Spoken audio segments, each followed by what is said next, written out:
Hello guys, আসসালামু আলাইকুম। আমি মেহেদি হাসান আছি আপনাদের সাথে। আশা করি সবাই ভালো আছেন, সুন্দর আছেন এবং সুস্থ আছেন। এরই মধ্যে আমরা দেখতে দেখতে এপিসোড নাম্বার 12 এ চলে এসেছি এবং আজকে আমরা আলোচনা করব ফিগমা টাইপ টুল নিয়ে। এবং পাশাপাশি আমরা দেখব যে এই টাইপ টুল এবং গত পর্বে যে আমরা শেপ টুলের কাজ দেখেছিলাম, এই দুইটার কম্বিনেশনে কী করে আমরা ডিজাইনও করতে পারি। সো আপনি যদি আমার চ্যানেলে নতুন হয়ে থাকেন তাহলে don't forget to subscribe and press the bell icon for latest update. আর অলরেডি যদি সাবস্ক্রাইব করে থাকেন তাহলে অসংখ্য অসংখ্য ধন্যবাদ। আর আপনাদের জন্য হচ্ছে আমি ডিসকর্ড সার্ভার খুলেছি একটা। সো আপনারা যদি কোনো হেল্পের প্রয়োজন হয় তাহলে আপনি ডিসকর্ড সার্ভারে আপনি আসতে পারেন এবং আপনার ডিজাইন সাবমিট করতে পারেন। আমি আমার সাধ্যমতো চেষ্টা করব আমি যতটুকু জানি সেই অনুযায়ী আপনাদেরকে হেল্প করার। সো চলুন শুরু করা যাক।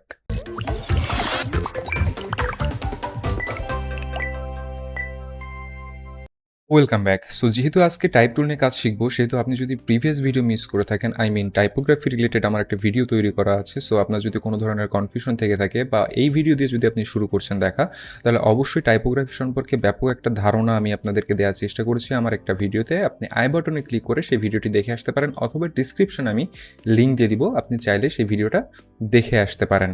সো প্রতিবারের ন্যায় যেটা করবো সেটা হচ্ছে প্রথমেই আমি একটা ডিজাইন ফাইল তৈরি করে নিব। আমি ডিজাইন ফাইলে ক্লিক করলাম।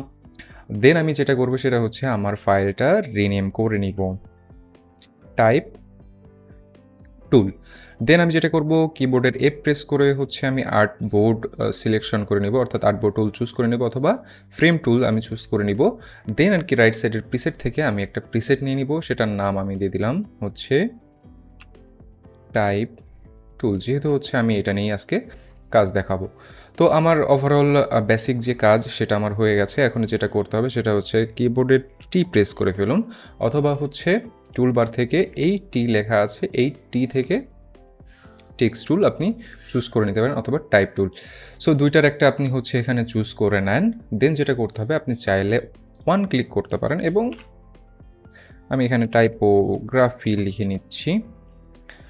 টাইপোগ্রাফি আমার লেখা হয়ে গেছে। এখন একটা বিষয় হচ্ছে, আমার লেখাটা খুবই ছোট লাগছে। সো আমার লেখার সাইজটা একটু বড় করতে হবে। যেটা করতে পারি সেটা হচ্ছে আমি এখান থেকে ধরুন 36 পিক্সেলের একটা সাইজ দিয়ে নিলাম। সো পিক্সেল সম্পর্কে যদি না জেনে থাকেন তাহলে প্রিভিয়াস ভিডিও দেখে আসতে পারেন। এখন আমি যেহেতু এটা সাইজ নিয়ে নিলাম কোথা থেকে, প্রপার্টিস প্যানেল থেকে, এবং এখানে যেটা দেখতে পাচ্ছেন এটা হচ্ছে টাইপ ফেস, অর্থাৎ আমি হচ্ছে ইন্টার টাইপ ফেস ব্যবহার করতেছি। আপনি চাইলে হচ্ছে অন্য টাইপ ফেসও ব্যবহার করতে পারেন। সো আমি এখান থেকে আমার যেহেতু পপিন্স নামে একটা টাইপ ফেস আছে, আমি সে পপিন টাইপ ফেস নিয়ে নিচ্ছি। এই পপিন টাইপ ফেস আপনি গুগল থেকে ডাউনলোড করে নিতে পারবেন, অর্থাৎ গুগল ফন্টস থেকে আপনি এটা ডাউনলোড করে ইনস্টল করে নিতে পারবেন। সো আমি এটা করে নিলাম এবং আমি এটা চাচ্ছি হচ্ছে এটার যে ওয়েট থাকবে সেটা হবে বোল্ড। আমি এখান থেকে ওয়েটটা বোল্ড সিলেক্ট করে নিলাম, তাহলে কি আমার দেখতে একটু ক্লিয়ার লাগছে। এখন আমি যেটা করব সেটা হচ্ছে আমি এর নিচে কিছুটা টেক্সট নিয়ে নিব। সো আমার ব্রাউজারে ওপেন করা আছে, কিছু টেক্সট আমি কপি করে নিয়ে আসছি। আবারও আমি টি প্রেস করে নিলাম, নিয়ে হচ্ছে দেখুন আমি একটা বক্স তৈরি করছি। যেহেতু আমি প্যারাগ্রাফ লিখবো সেহেতু আমি এই বক্সটা তৈরি করছি। এখন আমি পেস্ট করে দিলাম।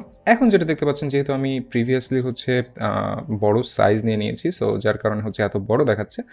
চিন্তার কোনো কারণ নেই, আমি এখান থেকে এটা সাইজ আমি ছোট করে নিলাম। দেখাচ্ছে আমি 20 পিক্সেলের একটা সাইজ দিয়ে দিলাম এবং ওয়েটটা আমি হচ্ছে রেগুলার করে দিলাম। এটা হচ্ছে একটু বড় দেখা যাচ্ছে, আমি 18 পিক্সেল করে নিলাম। এখন দেখতে পাচ্ছেন যে আমি যে বক্সটা নিয়েছি, বক্সের বাইরে কিছু অংশ বাকি আছে। সো এটা কীভাবে কন্ট্রোল করবেন, এখানে তিনটা অপশন দেখতে পাচ্ছেন। একটা হচ্ছে অটো উইথ, আপনি যদি ক্লিক করেন অটো উইথ নিয়ে নিবে, অর্থাৎ যত টেক্সট আছে সেটা সম্পূর্ণ রাইটে চলে যাবে। সো আমি সেটা চাচ্ছি না, কন্ট্রোল জেড দিয়ে আমি আন্ডু করে নিচ্ছি। এবার আমি কী করবো, অটো হাইট, অর্থাৎ এটা যতটুকু উচ্চতা নিয়ে আসে সেই উচ্চতা অনুযায়ী সে বক্সটা নিয়ে নিবে। সো এটা কিন্তু আমার হয়ে গেল। আর ডিফল্টভাবে কী ছিল দেখবেন যে থার্ড যে অপশনটা ছিল ফিক্সড সাইজ, সেই ফিক্সড সাইজ অনুযায়ী ছিল। সো আমি এটা করে নিলাম। এখন আর একটা বিষয় আমরা দেখব, সেটা হচ্ছে যে এটা লাইন হাইট। লাইন হাইট জিনিসটা কি, এটা হচ্ছে আপনি টাইপোগ্রাফির যে ভিডিওটা আছে সেটা দেখলেই বুঝতে পারবেন। লাইন হাইট হচ্ছে একটা লাইন থেকে আরেকটা লাইনের মধ্যকার দূরত্ব। সো এটা দেখবেন এখানে অটো লেখা আছে। সো আমি অটো নিতে চাচ্ছি না, আমি চাচ্ছি যে এটা আমি ডিফল্ট দিব।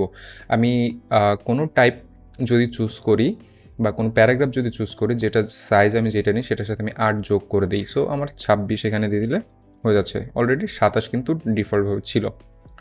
এখন দেখতে কিন্তু আমার ক্লিয়ার লাগছে। সো আমার কিন্তু একটা টাইটেল হয়ে গেল, একটা প্যারাগ্রাফ হয়ে গেল।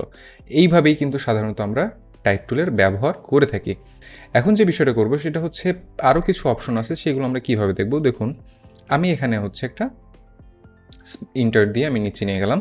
এখন দেখা যাচ্ছে আমার এখানে 2টা প্যারাগ্রাফ তৈরি হয়ে গেছে। এই 2টা প্যারাগ্রাফ আমি এইভাবে চাচ্ছি না, কারণ প্যারাগ্রাফ থেকে প্যারাগ্রাফের মাঝে কিন্তু একটা দূরত্ব থাকে। সেটা আপনি কীভাবে করবেন, এখানে দেখতে পাচ্ছেন 0 আছে, এটা হচ্ছে প্যারাগ্রাফ স্পেসিং, অর্থাৎ একটা প্যারাগ্রাফ থেকে আরেকটা প্যারাগ্রাফের দূরত্ব। সো আমি এখানে যাচ্ছি আমি 16 পিক্সেল দিয়ে দিতে। সো কী হলো, আমার একটা প্যারাগ্রাফের থেকে আরেকটা প্যারাগ্রাফের দূরত্ব কিন্তু আমি ডিফাইন করে দিয়ে দিয়েছি। এখন দেখতে পাচ্ছেন এখানে 3টা অপশন আছে, একটা হচ্ছে লেফট অ্যালাইনমেন্ট, সেন্টার অ্যালাইনমেন্ট এবং টেক্সট অ্যালাইন রাইট। অর্থাৎ আপনি যদি এটা ডিফল্টভাবে আছে, অর্থাৎ আমরা বাম থেকে ডানে লিখি, আপনি যদি এটাকে সেন্টার দিয়ে দেন তাহলে দেখবেন যে এটা সেন্টার থেকে লেখা শুরু হচ্ছে, আর আপনি যদি রাইট দিয়ে দেন তাহলে রাইট টু লেফট যাচ্ছে। এর আরও একটা আছে যেটাকে বলা হয় জাস্টিফাইড। সো সেটাও আমরা দেখব। সো যেহেতু আমরা লেফট টু রাইট করি, যার কারণে এটা আমি রেখে দিলাম। রাইটে অ্যালাইনমেন্টে দেখতে পাচ্ছেন এটা টপ থেকে শুরু হয়েছে, আমি এটাকে একটু বড় করে দিই বক্সটাকে, তাহলে দেখতে পাচ্ছেন ফিক্সড হয়ে গেছে। সো এখন এটা কিন্তু টপ লেফট থেকে শুরু হয়েছে। আমি যদি চাই সেন্টারে দিতে, অর্থাৎ দেখুন এই যে বক্সটার সেন্টারে আছে, আমি যদি চাই বটম থেকে করতে পারি। সো এইভাবে সাধারণত আমরা করি না, যার কারণে আমি হচ্ছে টপ থেকে করলাম এবং অটো হাইট দিয়ে দিলাম, ব্যাস। এখন হচ্ছে আরেকটা যে বিষয় আছে, এই যে প্রপার্টিস প্যানেলের এখানে আরেকটা বিষয় আছে, সেটা হচ্ছে লেটার স্পেসিং, অর্থাৎ একটা লেটার থেকে আরেকটা লেটারের দূরত্ব আপনি যদি ডিজাইনের জন্য প্রয়োজন হয়, আপনি এখান থেকে এইভাবে দূরত্ব আপনি নির্ধারণ করতে পারেন। তাহলে বেসিক যে বিষয়টা ছিল সেটা কিন্তু আমরা এখান থেকে দেখে নিয়েছি। এখনও কিছু বিষয় আছে, সেগুলো আমরা হচ্ছে দেখব।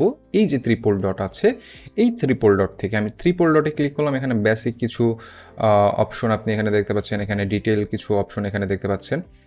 এখন বেসিকটা আমরা আগে দেখে নিই। এখন এখানে দেখতে পাচ্ছেন আরেকটা আছে হচ্ছে টুর্নাকেট টেক্সট। এটার কাজ কি, আমরা দেখবেন যে যখন কোনো ব্লগ পোস্ট পড়তে যায় বা ব্লগ কিছু পড়তে চাই, তাহলে দেখবেন যে লেখার শেষে ডট ডট ডট লেখা পড়ে, অর্থাৎ এর পেছনে আরও কিছু আছে। সো এটা আমি হচ্ছে সিলেক্ট করে নিলাম। এটার উদাহরণ এবার দেখতে পারবেন যদি আমি ছোট করে দিই। এই দেখুন আমার টেক্সট কিন্তু আরও আছে না, রাইট? এই যে দেখাচ্ছে, কিন্তু এর পেছনে কিন্তু দেখেন অটোমেটিক্যালি 3টা ডট পড়ে গেছে। তার মানে কি, এই লেখাটা এখানেই শেষ না, এর আরও লেখা আছে, পড়তে চাইলে আপনি ক্লিক করেন। সো এরকম একটা বিষয় কিন্তু এখানে আছে। সো আমার যেহেতু এটা প্রয়োজন হচ্ছে না, সো আমি সেটা রাখছি না। এখন এখানে যেটা বলছিলাম text justified, text align justified, এটা কিভাবে কাজ করে, এই যে রাইট সাইডে দেখতে পাচ্ছেন কিছু গ্যাপ আছে, এই গ্যাপটা সে ফিল করে নেয়। সেটা সাধারণত বইতে বেশি দেখতে পারবেন। এই যে গ্যাপটা কিন্তু সে ফিল করে নিল টেক্সট জাস্টিফাই করার কারণে। এখন দেখতে পাচ্ছেন টেক্সট ডেকোরেশন, অর্থাৎ আপনি যদি এটাকে আন্ডারলাইন করতে চান আপনি আন্ডারলাইন করতে পারবেন। আপনি যদি এটাকে হচ্ছে কেটে ফেলতে চান মাঝখানে, যে স্ট্রাইক থ্রু আছে একটা অপশন, আপনি চাইলে কেটেও ফেলতে পারবেন। এই যে কাটাকাটি জিনিসটা কিন্তু সাধারণত আমরা কোথায় দেখি, আপনি যদি একটু ধারণা করতে পারেন যে আমরা কোথায় দেখি, তারপরেও হচ্ছে আমি এখানে দেখাচ্ছি। সাপোজ ধরুন আপনি কোনো কিছু পারচেস করতে গেছেন, এখন সেটার প্রাইস লেখা আছে ধরেন এত ডলার, এবং এর প্রিভিয়াস যে প্রাইসটা ছিল সেটা ছিল দেখা যাচ্ছে $140। এখন এটা এখন নাই, বর্তমানে 123 আছে। সেটা করার জন্য আমি কি করতে পারি, এটা করে দিলাম, এটাকে একটু মিডিয়াম করে দিলাম, এবং এটার কালার দেখতে পাচ্ছেন, এই যে এখান থেকে আপনি টেক্সটের কালার চেঞ্জ করতে পারেন। এই যে তাহলে কি আমার আগের প্রাইস যেটা ছিল, বর্তমান প্রাইস এটা। তো এইভাবে কিন্তু আমি হচ্ছে টেক্সট কেটে দিলাম। এখন হচ্ছে আরও কিছু অপশন এখানে আমরা দেখতে পাচ্ছি। প্যারাগ্রাফ স্পেসিং আমরা দেখেছি। প্যারাগ্রাফ ইনডেন্ট যেটা, সেটা হচ্ছে আপনার এই যে লেখাটা শুরু হয়েছে সেটা আরও পর থেকে শুরু হবে, আপনি যতটুকু এখানে দূরত্ব দিবেন। ওকে, সো এইভাবে আপনি চাইলে এটা করতে পারেন। দেন হচ্ছে লিস্ট স্টাইল। এখন লিস্ট স্টাইলটা কিভাবে কাজ করে দেখুন, যে আমি চাচ্ছি এই যে টাইপোগ্রাফি লেখাটা আছে, এই টাইপোগ্রাফি লেখাটা আমি এখান থেকে আচ্ছা টাইপোগ্রাফি লেখা না, আমি একটা লাইনই হচ্ছে আমি কপি করে নিয়ে আসি। আমার যেহেতু আরেকটা ব্রাউজারে ওপেন আছে, আমি সেটা কপি করে নিয়ে আসছি। ওকে, এবার এখান থেকে আমি কি করব, সাইজটা ছোট করে দিলাম, বোল্ড রয়েছে আমি রেগুলার করে দিলাম। এখন যেটা করলাম যে আমি কয়েকটা কপি এখানে তৈরি করে নিচ্ছি। ওকে, সো আমি যখন কয়েকটা কপি নিলাম, এখন যেটা করব, ট্রিপল ডটে ক্লিক করে লিস্ট স্টাইলে আপনি চাইলে এটাকে বুলেট লিস্ট করতে পারেন, অথবা চাইলে 1 2 3 4 এটাও করতে পারেন। এবার চাইলে দেখা যায় এটা হচ্ছে 24 রয়েছে, আপনি চাইলে একটু বাড়িয়েও দিতে পারেন, তাহলে দেখা যাচ্ছে আপনার লিস্ট স্টাইল কিন্তু তৈরি হয়ে গেল। ব্যাস, আমার কিন্তু এইভাবেই কিন্তু সাধারণত আমরা ডিজাইন করতে পারি। এখানে দেখতে পাচ্ছেন লিস্ট স্পেসিং, এই যে লিস্ট স্পেসিংয়ের জন্য দিয়ে দিচ্ছে, আপনি চাইলে এইভাবেও দূরত্ব ছোট বড় করতে পারেন, মানে অল্প বা বেশি দূরত্বে করতে পারেন। এখন আর একটা বিষয় দেখব, এটাকে আমি হচ্ছে 4টা কপি করে নিচ্ছি। কপি কিভাবে করতে হয়, যে অল্টার প্রেস করে আপনি মাউস নিয়ে যেখানে টেনে নিয়ে যাবেন কপি হয়ে যাবে। এখন লাস্ট যে অপশনটা দেখতে পাচ্ছি এখানে হচ্ছে কেস, অর্থাৎ আপনি যদি আপার কেস চান আপার কেস হয়ে যাবে, আপনি যদি লোয়ার কেস চান লোয়ার কেস হয়ে যাবে, এবং আপনি যেটা অলরেডি আমার আছে সেটা আমি করছি না, ডিফল্টভাবে আছে, এবং আপনি চাইলে এটা হচ্ছে সাপোর্টেড না, আই থিঙ্ক, হ্যাঁ এই ফন্টটা এটা সাপোর্ট করছে না, যার কারণে দেখাচ্ছে না। ডিটেলে গেলে আপনি আরও কিছু পাবেন, এই যে পজিশন দেখতে পারবেন, অর্থাৎ আপনি যদি সাপোজ এক্স স্কোয়ার দিতে চান, এটাকে আপনি চাইলে কি করতে পারেন, স্কোয়ার দিতে পারেন, অথবা নিচে দিতে পারেন, যেভাবে আপনি করতে পারেন। এখানে আরও কিছু অপশন দেখতে পাচ্ছেন, এগুলো সম্ভবত ডিফল্টভাবে কাজ করবে কি না, আই ডোন্ট নো এটা কি কাজ করবে কি না, এটা সম্ভবত ক্যারেক্টারের ক্ষেত্রে কাজ করতে পারে, বা একটু লেট মি ট্রাই। এটার কোনো চেঞ্জ আমি দেখতে পাচ্ছি না, সম্ভবত এটা সাপোর্ট না এই ফন্টের জন্য। যদি দেখি, না কোনো ধরনের চেঞ্জ আসছে না, অর্থাৎ এটা সাপোর্ট করছে না। ওকে, সো এখানে হচ্ছে হেলেন ফর্ম, এটা সম্ভবত ইসে কাজ করে, দেখি এখানে কাজ করে কিনা, না এখানে কাজ করছে না, যদি ডিফারেন্ট কোনোই হয়। তো এটাই ছিল হচ্ছে বেসিক যে টাইপ টুল দিয়ে আপনি হচ্ছে টাইপের ব্যবহার করতে পারবেন, এইভাবেই কিন্তু আপনি টাইপের ব্যবহার করতে পারবেন।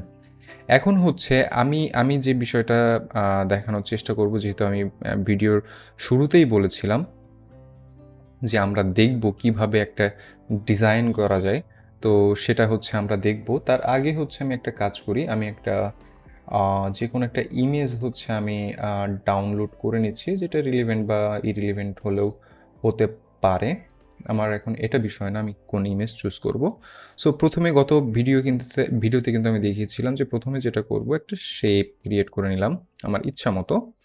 শেপটা ক্রিয়েট করার পরে আমরা দেখবেন যে যখন আমরা হচ্ছে ব্লগ ডিজাইন করি, অর্থাৎ আমি এখানে না করি, আমি আর একটা আর্টবোর্ড এখান থেকে নিয়ে নিই, তাহলে হচ্ছে বেটার ভিউ পাবেন। আমি হচ্ছে এখানে একটা বক্স নিচ্ছি, সেটা একটু উইথটা বেশি বড় করে দিচ্ছি। দেন হচ্ছে যেটা করব, আমরা ব্লগ পোস্টকে দেখি যে একটা ইমেজ থাকে, একটা টাইটেল থাকে, এবং কিছু প্যারাগ্রাফ থাকে, যেটা কিন্তু এত বড় থাকে না, প্যারাগ্রাফ একটু ছোট করে লেখা থাকে এইভাবে, এবং একটা কি থাকে, একটা বাটন থাকে। সো আমি বাটনটা এখানে করে নিচ্ছি, এখান থেকে হচ্ছে আমি একটা সাইজ চুজ করে দিলাম ধরুন, এবং এখানে লিখে দিলাম যে রিড মোর। ওকে, সো আমি এটা এখানে প্লেস করে দিলাম। এখন যেটা করব, ব্যাস, আমি কিন্তু বেসিক জিনিসটা দেখাচ্ছি, আমি কোনো আহামরি ভালো ডিজাইন এখানে দেখাচ্ছি না, আমি জাস্ট আপনাদেরকে বোঝানোর চেষ্টা করছি যে আমরা যেই 2টা এপিসোড শিখেছি, এই 2টা এপিসোডের মাধ্যমে আপনি অলরেডি ডিজাইন করার উপযুক্ত হয়ে গেছেন প্র্যাকটিস করার জন্য। এখন যেটা করব, এই যে শেপ টুলটা সিলেক্ট করলাম, আপনি চাইলে কোনো ইমেজ কপি করে নেন ওয়েব থেকে, কন্ট্রোল ভি প্রেস করে এর মধ্যে পেস্ট করে দিতে পারেন, অথবা কন্ট্রোল শিফট কে প্রেস করে আপনি যে ইমেজটা আছে সেই ইমেজটা আপনি এখানে, আচ্ছা এটা হচ্ছে না, সাপোর্ট করছে না ফরম্যাটটা, আমি কপি করেই আনছি, আমি কপি করে নিয়ে এখানে পেস্ট করে দিলাম ওয়েব থেকে, ব্যাস। আর এটার হচ্ছে আমি একটা কালার এখান থেকে, ধরুন আমি একটা কালার এখানে দিয়ে দিলাম, এবং এটার কালার আমি চেঞ্জ করে দিলাম, এবং দেখা যাচ্ছে যে আমি একটা বাটন দিয়ে দিলাম, ব্যাস। আমার কি হলো, আমার কিন্তু একটা ব্লগের মতো ডিজাইন কিন্তু তৈরি হয়ে গেল। ঠিক আছে, সো এইভাবে দেখবেন যে অনেক ডিজাইন অনেক ওয়েবসাইটে কিন্তু এইভাবেই করা থাকে। সো এইভাবেই কিন্তু আপনি মূলত যে কোনো ডিজাইন আপনি করতে পারবেন, এবং আপনি শেপে যদি ব্যবহার করতে চান, আপনি একটা শেপ তৈরি করতে পারেন।